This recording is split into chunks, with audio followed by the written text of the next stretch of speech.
Welcome to episode 53 of Silver Lining for Learning. We're very happy that you've joined the four of us. We are waiting for our guest, Professor Diana Laurillard. And before she comes, we thought that we would have a conversation about the major topics that we expect to be discussing with her. That is to say, teacher learning. And I know that I've been approached by quite a few groups who have basically said, we have great teachers, but they really don't know what to do with remote or hybrid learning. What can you tell them that would be helpful to them? Has that been your experience as well? Well, we know that there's one general belief that they said teachers don't change. But we saw during COVID, we do see a lot of teachers change. They were forced to change. And that change is not necessarily directed or taught by others. And there's a lot of research findings, I think, in educational technology that's not necessarily passed on to others, And I've been doing webinars for teachers and all those things. I was just wondering about, the power or the effectiveness of teacher professional development or even teacher education. In educational research, a big piece was trying to find out, do education schools matter? There's a lot of people argue, maybe they don't really even matter. It's just, teachers going through 4 years of school of education versus those going through 3 months of PD, like Teach for America or some other urgency or emergency licensure program. So I think this is a really, really significant topic to say, does teacher education even matter, with or without technology? It's just, I was wondering about what your experience might have been. Well, our building was built to be a demonstration site for technology and education. So our ed school has to be a promoter, innovator, and experimenter of new ways of training these teachers. We were the fourth or fifth largest teacher ed program in the country when I started. So we're huge. We're no longer that big, thanks to a few politicians who had been vice president. Anyways, at one point, we've changed. Here it's much smaller than it was when I started, but the mission hasn't changed. And we're right now in the middle of a vision statement. I'm heading up a task force looking at where we're going to go in the coming decade. With new leadership, we have Stacy Maroney, who was our vice president of digital technologies on this campus for a long time, and she's now our dean or interim dean, and she wants to get us back in gear to the way we were when we started. So in 1992, the federal government, some pork went into this building to be a demonstration site, and people would visit Indiana by the busload in the summers and throughout the year.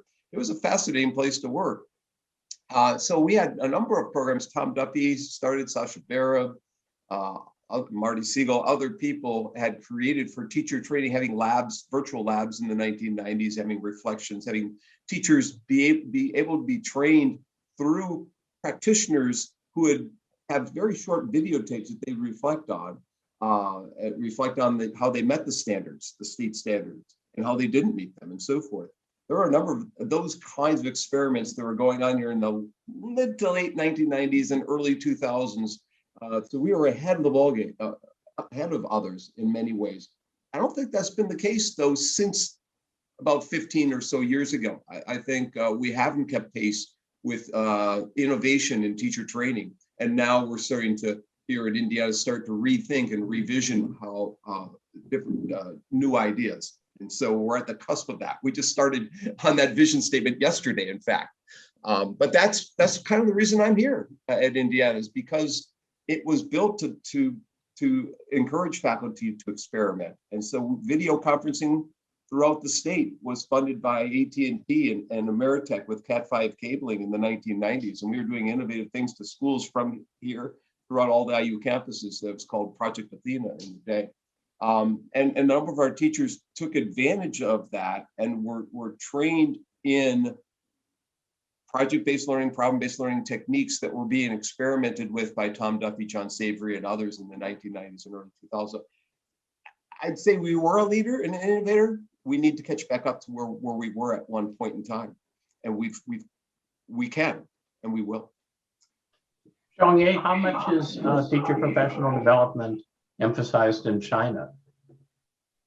Yes, teacher development is highly emphasized in China, especially for this ongoing in-service development. And now they changed this kind of mode from this usually a kind of lecture-based or class-based. They switched to more practice and their school-based teacher development. Yeah, we just finished a brief report on Shanghai case of how would those teacher development, teachers are developed beyond the schools, but also connected with their school practice. Either they can do the lesson study or do their own research project, and they can join those master teachers studio. There's learning, the PLC, the practice of learning, COP, the community of practice. So they have various forms of learning in China. Mm-hmm. But however, as for this kind of technology-based or a professional development with technology, I think this still not frequent or not so natural to teachers to have this kind of online collaborative. Yeah, people are more used to have this kind of face-to-face learning, teacher learning or teacher development opportunities. They usually just use this video conference to have meetings. However, they would like to learn together like half a day in the school to discuss a lesson or some research projects. Yeah. So I'll probably get in trouble for saying this, but I think the more we know about learning, the more we know that not everybody is well equipped to be a teacher. I know that when I was, starting my career, the concept was if you knew your content, of course you could be a teacher, because isn't it just transferring content from the expert into the minds of the novice? And what we've seen is that just like not everybody can be a surgeon, I certainly don't have the eye-hand coordination to be a surgeon. Not everybody can be a teacher, because there's so many dimensions that involve empathy, that involve modeling, that involve the ability to relinquish control and foster collaborative learning and guided learning by doing. And yet we still have this idea that anybody can be a teacher, that it's sort of a low skill profession. So I'm not sure whether you would agree with my statement that maybe there should be some kind of screening, but in many professions they do screen out people. Even if you want to be a garbage man, if you can't lift heavy cans, you aren't going to be a garbage man. So we should be thinking about that. And I'm including professors in this, not just teachers. Well, Chris, professors, we can probably exclude them, because a lot of professors do not know how to teach. That's they have never been trained to do that. But I want to actually talk a little bit about what you were saying. So especially today, we would be thinking there are many people who can be teachers, but they're not in the classrooms. And I want to just also suggest that there are really different kind of teachers, right? I mean, there are different kinds of teachers. Teachers do different things. But really, what drives me to think about is now the exponential growth of online learning, online teaching models, online tutoring, and also peer tutoring. So I was more thinking about how these resources are changing the landscape of teaching. And how would that change the role of the teacher? For example, I want to drive down a little bit when you're talking about content. How much do you know the content? So should teachers become content experts? We know in secondary schools now, many teachers take pride in their, oh, I'm a math teacher, I'm a physics teacher, I'm a biology teacher. But is that content that important? Or do we have basically teachers who knows how to organize resources, how to organize students, how to engage students in learning?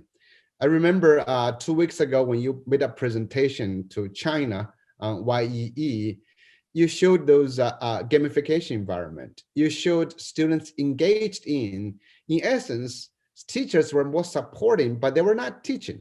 They were providing feedback, but they were guiding, but they're not really teaching in the traditional sense of passing on the content to students.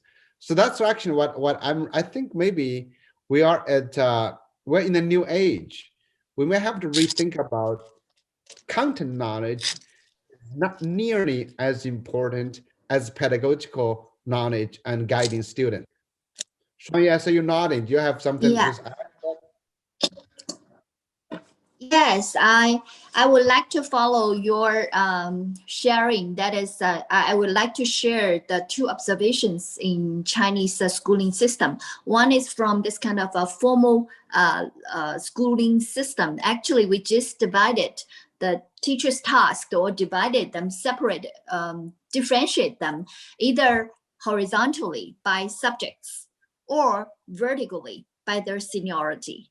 Yeah.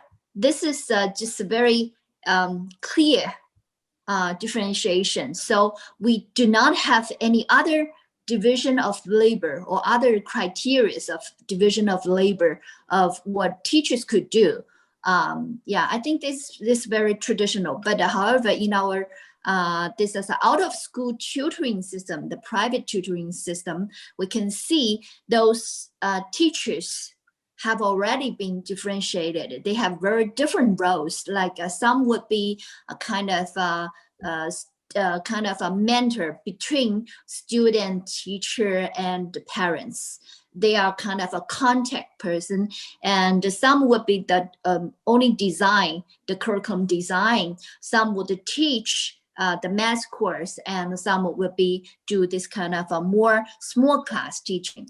So there has already, I see this kind of in this new age, we see this would consider the division of labor in teaching. Yeah, this is.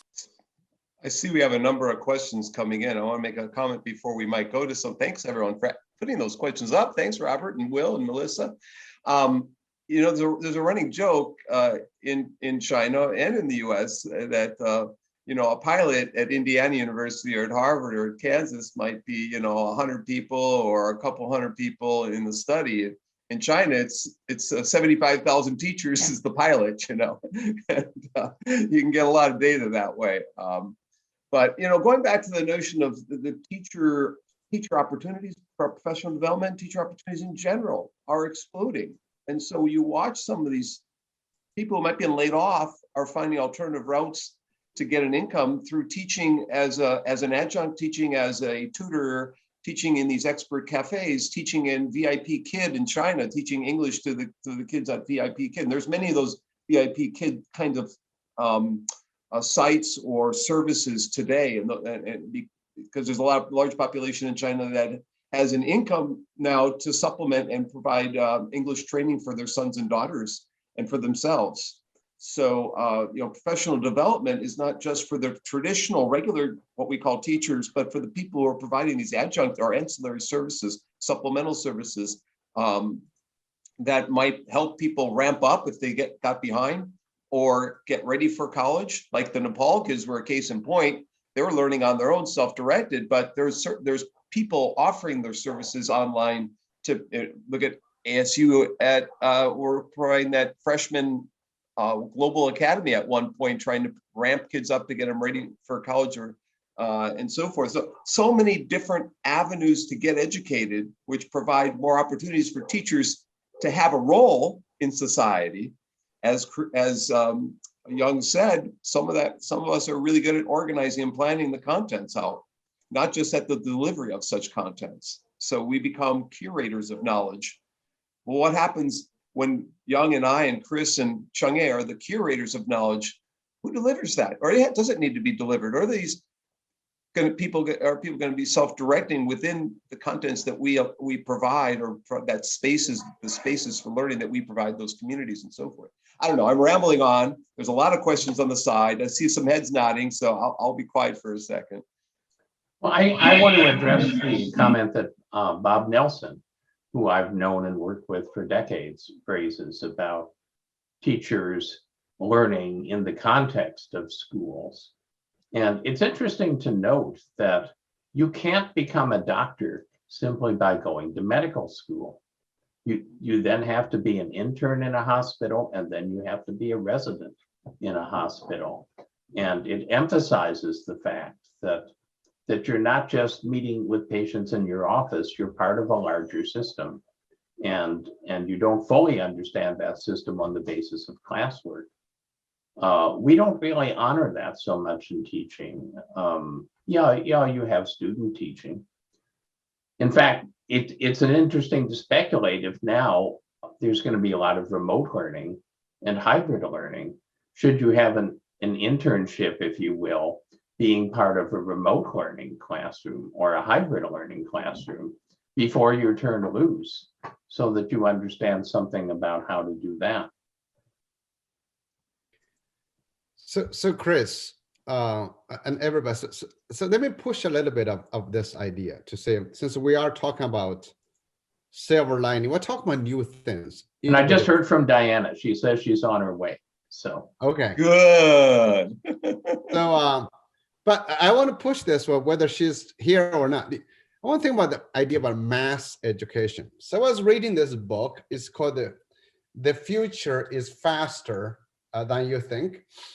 It talks about we have 200 or 300 million students who don't have access to a teacher. They're in sub-Saharan countries, in other countries. Can we create bots or devices, like Negropondi's work, those things? Can we create with a non-teacher in present? We had Sugata Mitra here. Can we create that? And then how would that teaching be mass produced and mass accessed and recreate that? And that's, I think, the new thing. Because when we talk about teacher education right now, it's easy to talk about in developed countries, all those teachers. But think about those kids who have no access to a teacher or even a literate person in the village. Anyone wants to jump in? Well, that's why our first show, our second show, was really important in some ways, because it got us started on the road to thinking about that. What those alternatives are for teaching, to allow kids to self-direct in some ways. He was controversial, of course. There's been a lot of contesting to the research data that Sugata provided, but yet he got us thinking about that. And I think that was a good way to start, opened us up in some ways. Yeah, but that's where I think where ultimately I want students to be liberated from schools. Right, that's what he was doing. He was trying to liberate us, right? Yeah. Diana, welcome. Chris, I'm so sorry. Oh, no worries. You're worth waiting for, and we're honestly, professors. We can just sit here and talk indefinitely. So. Oh, I have no doubt about that. But it's Saturday afternoon, and I was thinking about this all day yesterday. And today, it's fun. Listen, I'm glad that you had something so fun to do that you weren't sitting around waiting for us. Anyway, now that you're here, we want to welcome you. We've actually been talking about teacher learning, and each of us has different perspectives on the importance of teacher learning. But I know that your work has been very influential And I think part of it is because you really treat teachers as professionals and not as just, you know, students who need to be taught how to teach. And some of it is because you work at scale and really make an impact. And of course, during the pandemic, your courses in how to teach in blended and online environments have been very important for teachers who frankly, as you know, struggled with this. So with that as an introduction, please just share with us what you'd like to about your work. Hey, Diana, before you start, I want to say that there's people already, they came here already, they're writing questions in the chat window. So just so you're aware, we're streaming this to YouTube and they've come with questions. So just, yeah. That's wonderful. It's so nice to meet you, Kurt, in this strange way. And not on email. And not on email for once, yes. Okay, well, look, I'll be brief about that, but I will just pick up on what Chris said there about not treating teachers as students, which I think is absolutely crucial. But this began really long before the pandemic. And I think it began in trying to, you know, originally, I suppose, during the last century, I spent most of my time trying to persuade people that this was so valuable for students, online learning, blended learning, and so on. But then I began to realize that, in fact, what you really have to do to make this work is work through the teachers. I mean, goodness knows how long it took me to realize that. But, you know, I was working with government, I was working at the sort of top management of the university, trying to make everything work. But of course, you have to work through the teachers. And who's going to tell the teachers how to do this exactly? Well, there's no one, because it's so different. We've spent centuries, millennia teaching in, you know, the traditional conventional ways. And now we've got this extraordinary toy box to play with all these different kinds of digital tools. Who's going to explain to teachers all the different kinds of things we can do and really definitively say how we should do this? So I felt that the best thing we could do is to draw on what we know about what it takes to learn and what it takes to teach from our experience, and then work collaboratively with teachers. They're the ones who are actually with the students every day. They understand what students can do, they can try things out, they can experiment. So it's the most natural thing in the world to bring the teachers into that discovery process, into that knowledge building process. And it was from there that the logical thing to do was to do that at scale, which is the point that Chris was making there, I think, is that it's just like the way we build knowledge in science, engineering, scholarship, and so on, is we work together and we build on each other's work. You don't just launch into something without reading anything. Well, we launch into teaching on the basis of our experience and knowledge, but without reading what other people have, you know, the ways in which other people have taught. Teachers don't have time to be looking at journal articles on experiments with teaching and so on. So you dredge it up out of your discussions with colleagues, your experience in the classroom, your training, and so on. But why don't we work the way that scientists and scholars do and share that problem-solving process and treat it as was my title of my most recent book was Teaching as a Design Science. Teaching is a design science. We try it out, we find what other people have found to work, we try it out, we experiment, and then we should be able to publish that back to the rest of the community. So that's really the basis of my argument, the reason for moving into trying to use MOOC platforms, which are great for professional learning, and to engage teachers, therefore, in the process of that discovery of how we do this. Let them share it with us. So now let's see if anyone's picked up on anything remotely to do with those kinds of points in the chat. Well, Kurt, you certainly have a lot of experience with MOOCs. Do you want to talk about your own take on that? Well, I'm actually curious now that you brought that up, and that was my question. What is it about MOOCs that extend or replicate or transform or create new possibilities for professional development? What are the things that you look to? What are not just technological features, but what are the pedagogical things that can be done via MOOCs? What are some of the principles that underlie them? What learning principles might be embedded in a MOOC training or MOOCs training? And I know you've done research on this because I've read it, a series of reports, quite lengthy, quite good. Maybe you might want to tell our audience what some of your findings were and why you're excited about the use of MOOCs, why you even got into it, first of all. What potential did you see? And was that potential realized? And if it wasn't realized, do you think it can be? What features could be built within or extended or might be looked to provide a MOOC or MOOC-like derivative, a MOOC-like platform to enable professional development to happen in new ways that does excite you? I have 3 books on MOOCs, so I'm really curious. Well, to go backwards, yes, it worked, it delivers, but only up to a point. MOOC platforms are pretty limited in the range of pedagogies they offer. Why did I get into it in the first place? Well, it was a very simple story. I was on a UNESCO, what was it called? The Institute of Information Technology and Education. It was based in Moscow. And I was on that board for some years. And they did a lot of very good work, especially in developing countries. They were keen to help teachers in developing countries understand about digital learning and what you could do with IT in education. And we'd done a report and done an investigation and done lots of research in different countries and turned all that into a book. And so we were very pleased with this book. And I said, so what's the print run going to be? And they said, 300. So what is the point? You know, now this was in about 2013.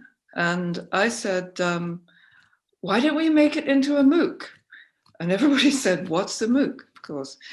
So they were very anxious about it and a little concerned, but we did it. We did it on Coursera. We did a 6-week MOOC, which basically used a lot of the material that was already in our book, plus a lot of other stuff, did, filming in classrooms and so on. And out of that, within a year or so, I think we'd got something like 12,000 enrollments, and that's a bit different from 300. So, the excitement of being able to take this to scale, if you're really trying to get the world interested in what you can do with this, then, you're leaving out an awful lot of people. Now, 12,000 is nothing, but it's an awful lot better than 300. And what we're doing now is I mainly work with FutureLearn because I think the FutureLearn platform is much more oriented towards social learning. And that's what I'm looking for, is the way in which teachers can collaborate. It's not good at providing the opportunity to collaborate though, because what you do when you collaborate is you make something together. Now, there's no MOOC platform anywhere that allows people to make something together that's then sustained. So we've linked the most recent course, for example, to our Learning Designer tool, which is an online tool. It's free and open to all teachers where you can create learning designs. And it's got it supports that in some way, and it gives you some feedback on the kind of quality of what you've developed. But most of all, it's the means by which teachers can develop a digital idea for how they're going to conduct this particular learning session. And because it's digital, you can then share it, and then you can look at what other people have done. So it's a browser screen, you can look through all the different things people have done. And then take that, make it your own, edit it, change it, try it out with your students, and then improve it and give that back to the community again. So that's a big add-on to what the basic MOOC platform does. But the Future platform is nice because it really, it upfronts the discussion. So in every step, there are the comments right there, and we have questions about, would you like to comment on some aspect of this, that, and the other? And then people pitch in, and they really do. Teachers are terrific at helping each other. But it's only, not quite all the way there yet. You remind me of my last visit to the UK. I got to meet with Mike Sharples in the British Library there, and they're doing the development of Future Learn. And he's a possible one we might want to bring in, Mike, for one of our shows. Definitely. You know, in an early show, we had the Commonwealth of Learning on, Sanjaya Mishra and his colleagues. And Sanjaya has partnered, or the Commonwealth of Learning in Vancouver have partnered with Athabasca University in Edmonton. And they've got tens of thousands of teachers being trained in a series of 5 or 6 sessions via the MOOC all around the world, because the Commonwealth of Learning is dealing with all the former British colonies and so forth, doing teacher training for India and for Jamaica and parts of Africa and so forth. It's really exciting. So there are people doing this at scale now, and that's exciting. Have you gotten together with other groups like your project? Do you talk to other people around the world that are attempting similar things in terms of professional development? Are you talking? Yeah, we had some exciting trips to Washington, which runs the Ed Alliance. Have I got that right? Education Alliance conference every year, sometime in, I think, September, October time. Yes. And at one of those, I was talking about this kind of idea, and it sparked some interest. And we, from that, set up the Teacher Professional Development at Scale Coalition, which is now funded. It was funded partly by IRDC, that's the International Research and Development Council in Canada, and FitEd in the Philippines, and the Hong Kong University of Education in Hong Kong, and several organizations like the Department for International Development in the UK and other sorts of ministries of that kind. So that's a coalition of mainly universities and government departments. And the reason for bringing the government departments into this is that that's an efficient way of getting to the teachers if you can possibly get them on board. Now, of course, within the UK, it's not the Department for Education, it's the Department for International Development, recently abolished by I'd better be careful what I say. This is on YouTube, isn't it? But our government has seen fit to abolish our Department for International Development. And what this means is that, it's going to be very much more difficult to do that kind of research with other countries. But certainly that's one kind of way, Kurt, in which we're bonding with others who are doing similar kinds of things. People from India, from several countries in Africa, Kenya, Uganda, and I think Nigeria was one of them involved. Several Middle Eastern countries, China, Philippines, the States, Canada. So there's and Colombia was in there too. So there's quite a lot. So I think the point, Diana, that you make about platform is a really important one, because ultimately what you're describing is a professional community of practice. And folding that into a MOOC or folding that into something like Canvas or Blackboard, it doesn't work because they weren't designed for that. Folding that into Zoom wasn't designed for that. What this reminds me of actually is the early episode we did on fan fiction, because fan fiction.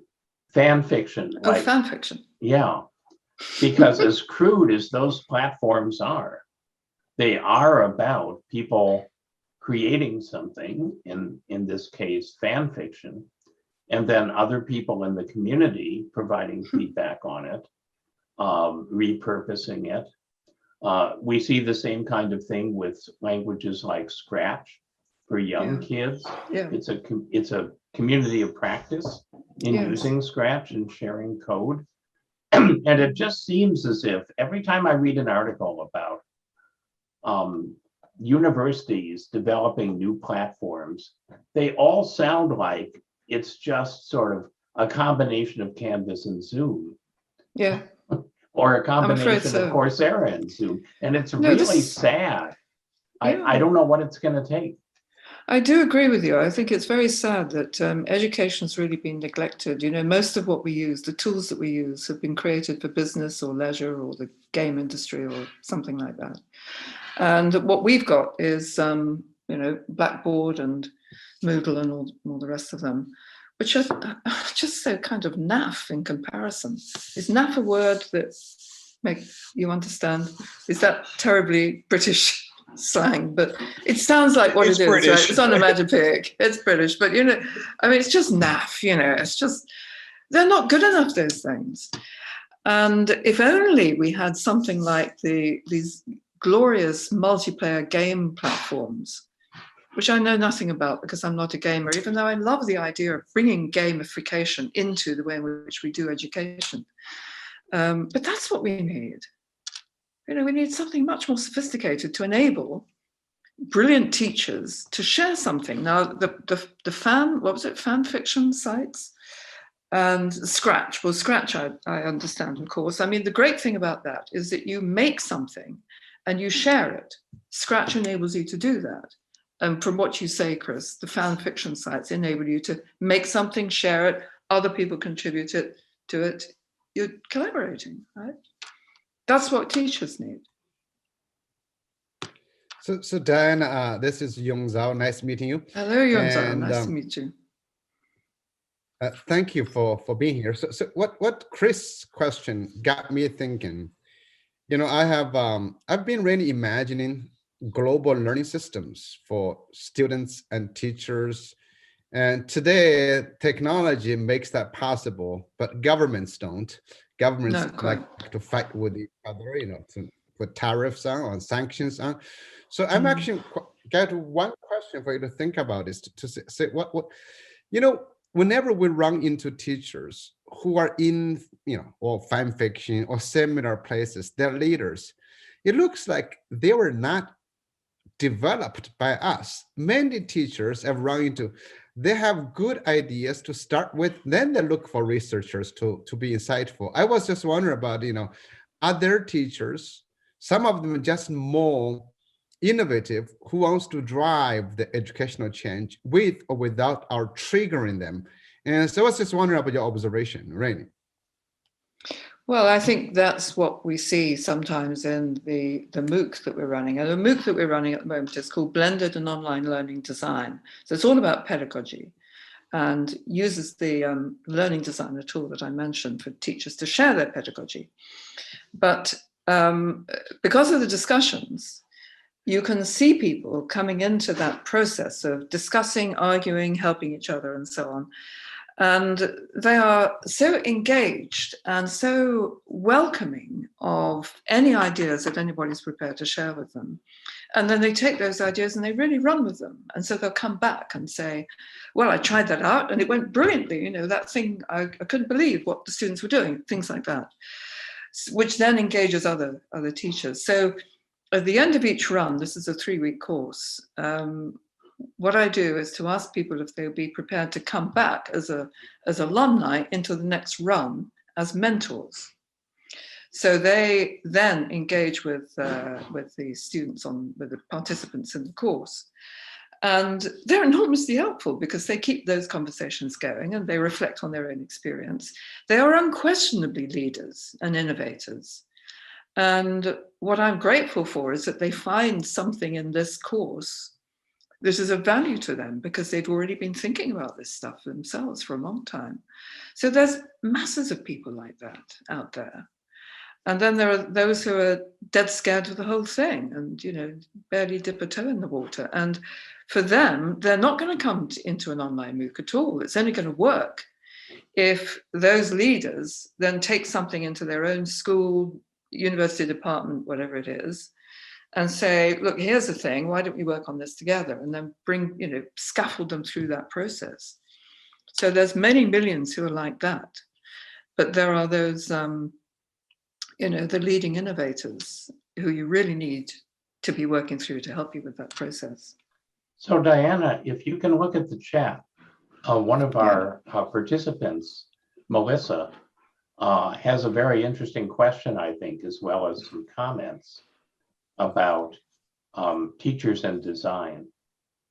Can you see? Donald Sheldon? Schoen. Yes, I can. Donald Schoen. Let me add that Melissa's from Arizona State, which is where one of our colleagues who couldn't be with us today, Punya Mishra, is from. So yeah, she's from ASU, which is doing a lot. Well, Melissa, very nice to meet you. Thank you. And thank you for, in fact, you've got a couple of questions in there, but is it the Donald Schoen one I should be looking at first? There's also one right immediately above the Donald. Above that, okay, all right. If Diana could talk about the tension between teachers developing their own understanding, designs, approaches versus applying those that others have created. Well, it's a mix of the two. I think that's really why I was trying to create that analogy, Melissa, with what we do in science and scholarship as academics doing research. We do both of those things, don't we? I mean, we look to others to get ideas and inspiration, take that as a brilliant idea, let me see what I can do with that, run with it, test it, rework it, test it, and then give it back to the community. So what you really need is a real mix of the two. And people welcome, I think, something that shapes the way they're able to think. And I found that with the conversational framework, for example, which Chris knows about, and Kurt as well, probably, about this. It's quite a simple framework, although it's a bit more complex than most out there.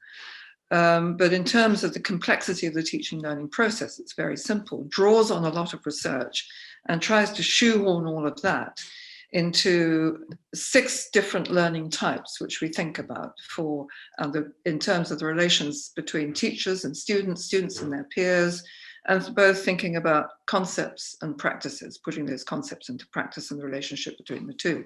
So it's sort of lots of multiple cycles going on, all of which, those different kinds of interactions, help the student to think. Now, when offering that to teachers in these kinds of courses, it's as if they're hungry for that sort of thing. It's something which it's just like learning styles all those years ago. People really grabbed that because it was a way of helping them think. So anything which helps you conceptualize the way in which you're thinking about your pedagogy. Bloom's taxonomy is still around. It's been around for how many decades now? I mean, it's more than half a century. And people still reference that because it helps you think. So I think developing your own understanding doesn't come just from nowhere in your own experience. It's got to come partly from the things that other people are offering you, from what we can bring from research, from what we can bring from experience, from other teachers' experience, from other teachers' design ideas, mix them up. And that's what makes the best kind of development of your own understanding. So let me just pause there, Melissa, and see if you want to come back on that. Teachers as designers. Yes, you have a program based on teachers as designers. That's brilliant. So many, many decades ago, when I was a graduate student, that was when Kuhn's structure of scientific revolutions was extensively discussed. And his whole point was that we think of this as if it was a technical rational transition, but actually that's far from the case, that you have some people who embrace the new paradigm and further develop evidence as to why it works, and you have other people who bitterly resist it, and some are never ever converted. And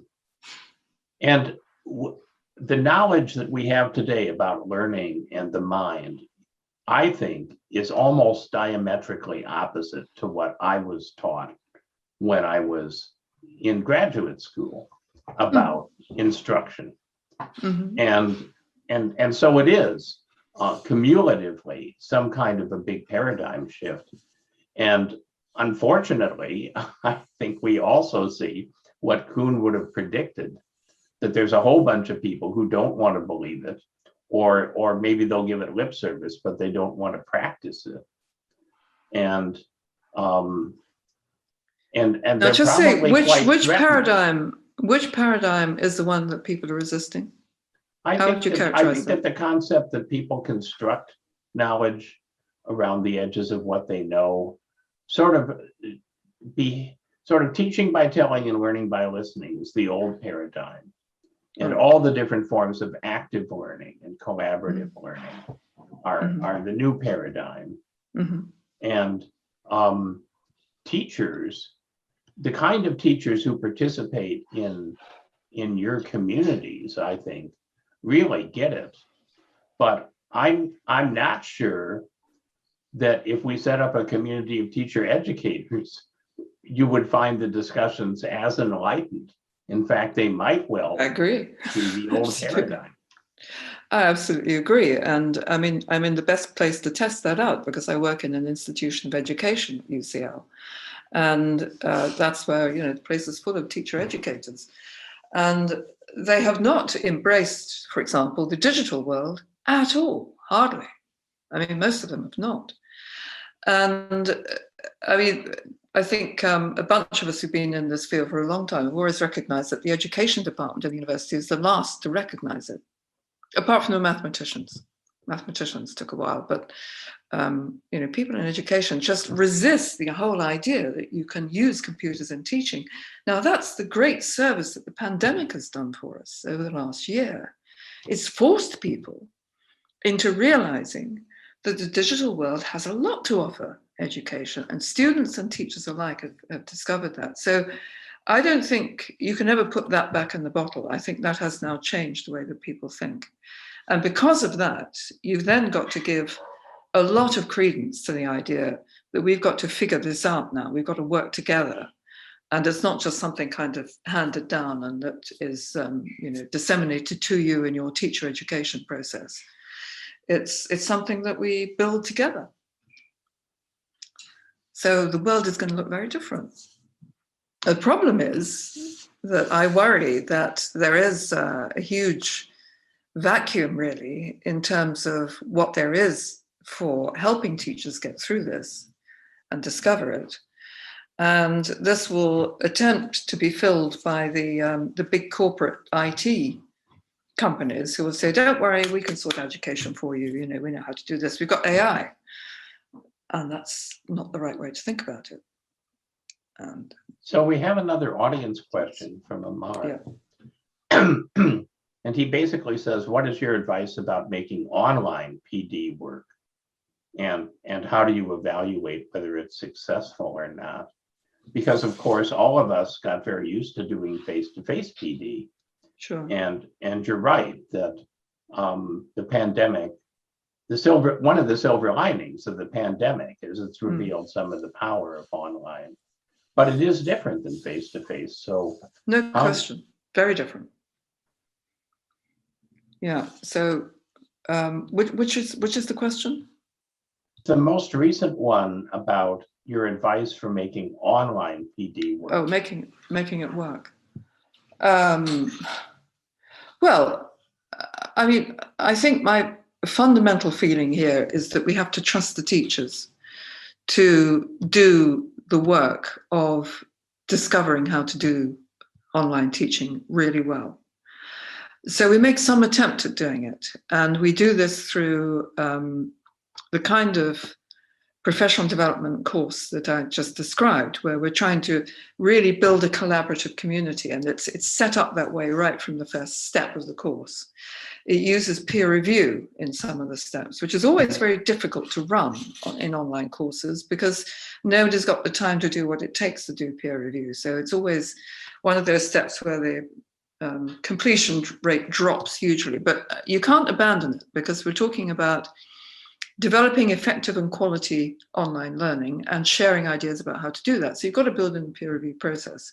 And some people are terrific at it. And what you get out at the end is a genuinely useful piece of learning design, which then goes into the curated design section of the browser, for example.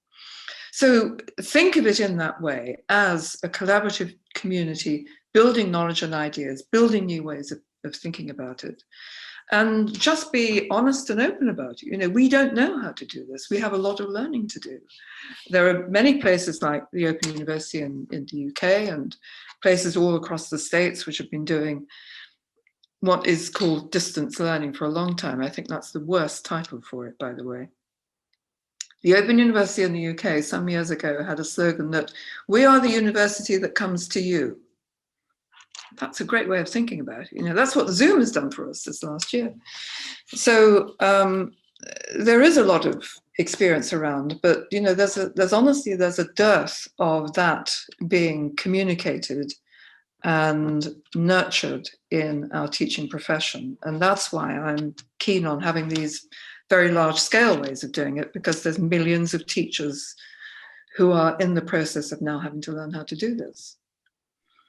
So Diana, I've got, going back to an audience question, John Hefferman had us a month or two ago present to computer educators in Ireland at a conference.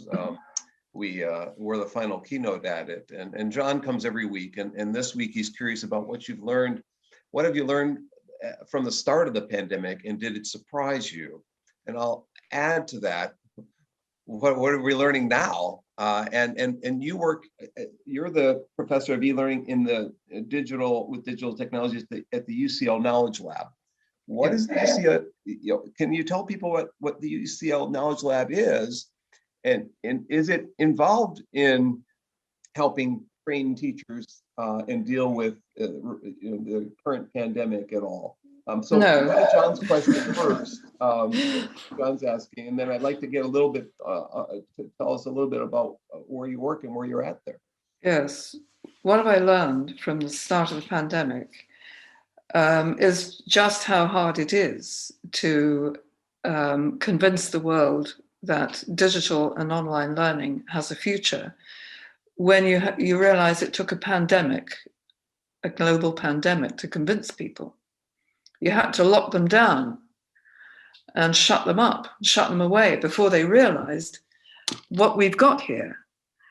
And no wonder I was finding it hard all those years to persuade people when it takes a global pandemic to persuade them. That's the way I prefer to think about it.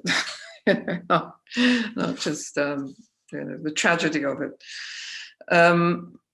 So yes, I'm just constantly surprised at how hard this is, because, you know, I mean, it's such fun doing digital learning and online learning and creating these things for students, which is much more active ways of learning, finding all these, and there's tons of tools out there to help you do it. That's one of the other things that's good about a MOOC. You get teachers to share, you know, just in the discussion, put the tool you like best and what you found really useful. And we've got this huge list now, which is building. So they really are good at contributing and collaborating that way. And you know, why is it so hard for people to get this? I don't get it.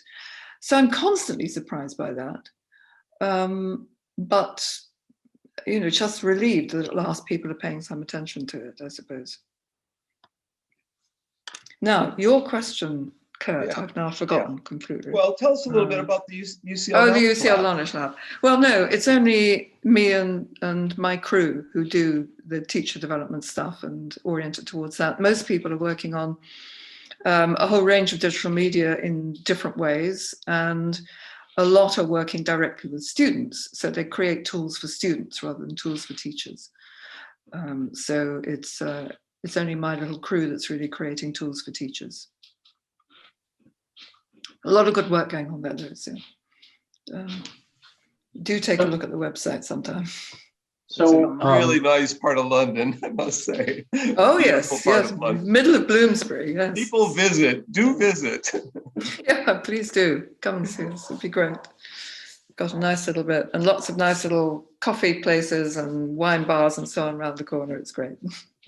So we've got about 5 minutes left, and then I need to sort of prefigure the next episode. But what do you see yourself doing in the next couple years?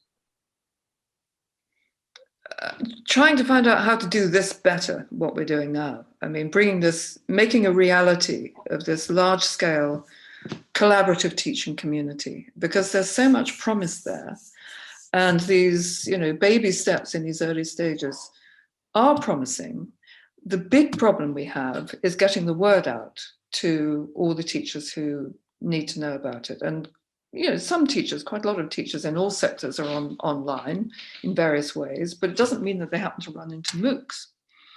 So we really do need a large-scale marketing program to be able to get the word out. And that's the thing that bothers me most. And, I'm no use at marketing at all. So I'm seeking help with that and trying all kinds of organizations to help with it. I sometimes think that ministries of education are the route to enabling the teaching profession as a whole in any one country to come upon these things and to join them, so that we can work out what's the best way of trying to really make this work on a large scale, so that everybody is involved. It will take, I think, also a different approach to educational research, which is meant to be helping teachers in all sectors again. So educational researchers aren't just going away and doing a 3-year research study. They're working with teachers from day one, and the teachers are action researchers along with them. But not just in pilot programs, because that works brilliantly with the school that's the pilot. But then rolling it out beyond the pilot is the big problem, because nobody else has been involved with it, doesn't feel any sense of ownership. But if you start with the massive schools, say, then everybody's involved, everybody's got skin in the game, whatever that means. And they can all take ownership of the idea that we're working together on this. So I do this bit and offer it to the world, but I also take all those other bits from you. That's what I'd like to make work, but it's jolly hard to do it. So it's going to take the whole, well, more than a couple of years, I suspect. Well, I think you're really onto something, though, because we've seen the weaknesses of the sort of, we can take 100,000 people or we can take 1 million people and educate them using the traditional MOOC. And we see the lack of impact of saying, I can take 50 people and do a wonderful online course for them and really transform what's going on. And the idea that there's something in the middle with a few thousand people that has the impact, but that also can have the kind of personalization and social presence and community of practice. No, very, very few people are doing that. And I think it's really the right place to be in the spectrum to combine impact and. Yeah, that's interesting. So, and I think for professional development, this large scale business can work because professionals know a lot and they can help each other a lot. They get a lot from each other. For undergraduates or anybody, even for master's students, I don't think it works at all. It's great as part of something which teachers bring into their master's courses and everything else, but it's not a standalone, it's not sufficient. But for professionals, it can be. So worth a try, I think.